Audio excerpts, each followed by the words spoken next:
comment est-ce qu'on peut faire pour récupérer tous nos agents que on a tout détourné?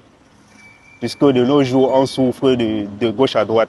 On ne s'en sort pas. Alors, merci beaucoup, Bouba, pour ta question. J'aimerais dire qu'il faut vraiment faire attention parce que si on court derrière cet argent, on risque de louper l'essentiel. Nous avons vu que depuis que le TCS a commencé, ça ne marche pas.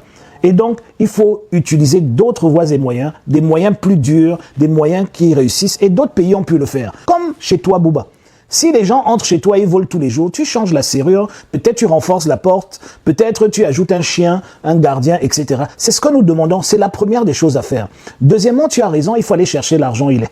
Et pour chercher l'argent où il est, il faut mettre un système en place qui permet, déjà premièrement, à ces gens qui ont volé de remettre l'argent. Deuxièmement, il faut être beaucoup plus dur avec la destination de cet argent-là. Très souvent, dans des paradis fiscaux, sinon chez les Blancs, pour aller récupérer cet argent. Et là, il faut être dur.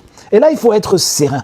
Et là, il faut être décisif. Il faut cogner sur la table pour que cet argent revienne. Sinon, il faudrait commencer à accuser ces autres personnes qui encaissent cet argent comme complices de ce vol. Il y a le fait qu'il faut réduire le cash au minimum, parce qu'on ne vole pas l'argent dans une carte de crédit, on ne vole pas l'argent sur du papier, on vole en général du cash. Et ensuite, il faut pouvoir être clair sur la façon de gérer nos grands projets.